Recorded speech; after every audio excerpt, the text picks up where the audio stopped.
Buenas tardes, abogado y compañeros. Mi nombre es David Heller con el número de cuenta 222-300-692. Y en esta tarde vamos a hablar respecto a la interpretación de los tratados internacionales, conceptos y sujetos competentes. Vamos a empezar en primera instancia que la interpretación de un tratado es el proceso mediante el cual se determina el significado y alcance de las disposiciones contenidas en el tratado. Su objetivo principal es comprender lo que las partes firmantes quisieron decir y cómo debe aplicarse el tratado en situaciones concretas. Pero como principio general, los tratados no deberían de buscarse, ¿verdad?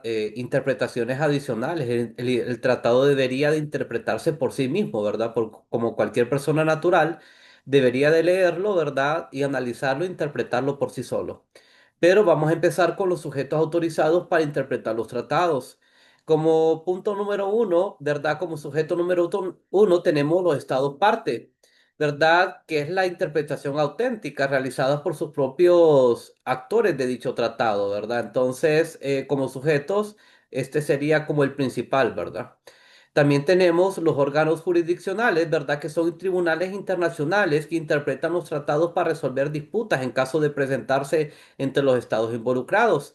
También tenemos órganos estatales, ¿verdad? Que es en este sujeto es una interpretación unilateral por un estado, no por parte integral o colegiada entre los mismos. También tenemos los organismos internacionales, que son las organizaciones que interpretan sus tratados consecutivos y acuerdos, y como aquellos impulsados en su elaboración, ¿verdad? También tenemos los publicistas, ¿verdad?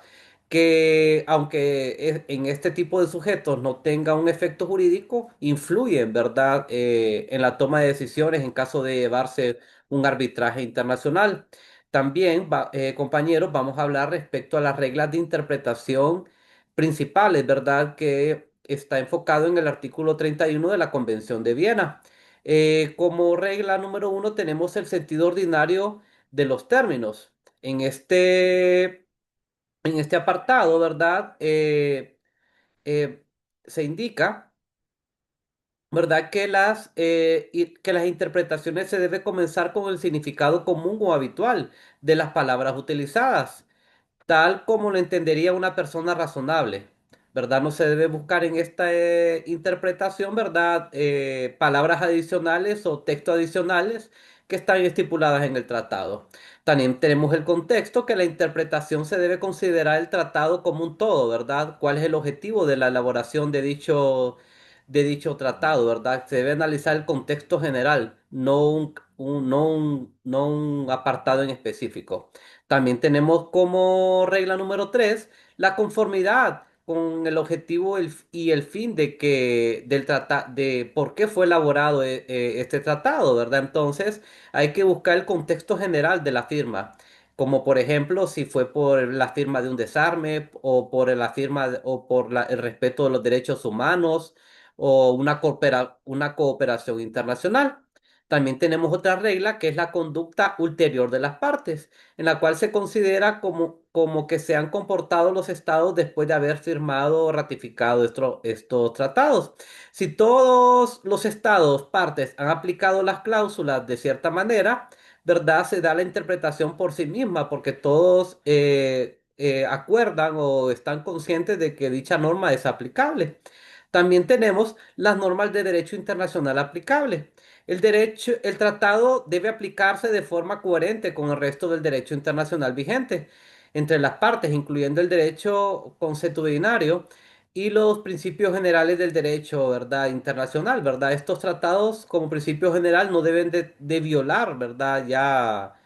¿Verdad? Lo que ya está regulado internacionalmente, ¿verdad? Lo que es la violación de los derechos humanos, ¿verdad?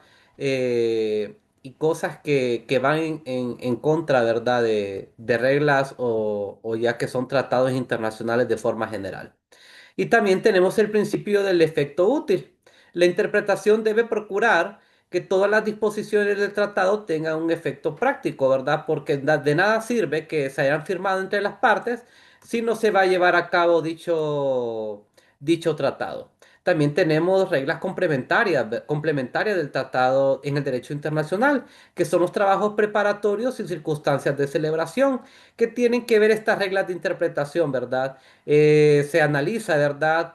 ¿Cuál fue el contexto, ¿verdad?, por el cual se llevó a cabo la firma de dicho tratado, como ser actas de reuniones, borradores del texto, informes de comisiones, ¿verdad? Entonces, también estas reglas complementarias estudian, ¿verdad? ¿Cuál fue el objetivo de llevar a cabo dicho tratado? También tenemos reglas reconocidas en la práctica internacional, ¿verdad? Que son cuatro, que son en el indubio mitius contra proferentem, la intertemporalidad y contemporaneidad, ¿verdad? Entonces, en estos principios se indican, ¿verdad? Que en el caso de indubio mitios, que en caso de dudas sobre el significado de una disposición que impone obligaciones a un Estado, se elige la interpretación menos onerosa o restrictiva. Pero la contra proferente, en esta cláusula, si hay una cláusula ambigua, se interpreta en contra de la parte, en contra que la parte que redactó dicha cláusula. También tenemos la intertemporalidad, que si un tratado debe interpretarse según el derecho vigente de su momento de celebración, ¿verdad? Porque el derecho, ¿verdad?, va cambiando día con día, entonces debe llevarse a la fecha, en la fecha en que se firmó dicho convenio. Y la contemporaneidad, los términos del tratado deben de entenderse según el significado que tenían en la época en la que fue adoptado. Entonces, compañeros, este es un resumen general, ¿verdad?, de los sujetos de la interpretación de los tratados internacionales, las reglas complementarias, ¿verdad? Y le agradezco mucho por su atención.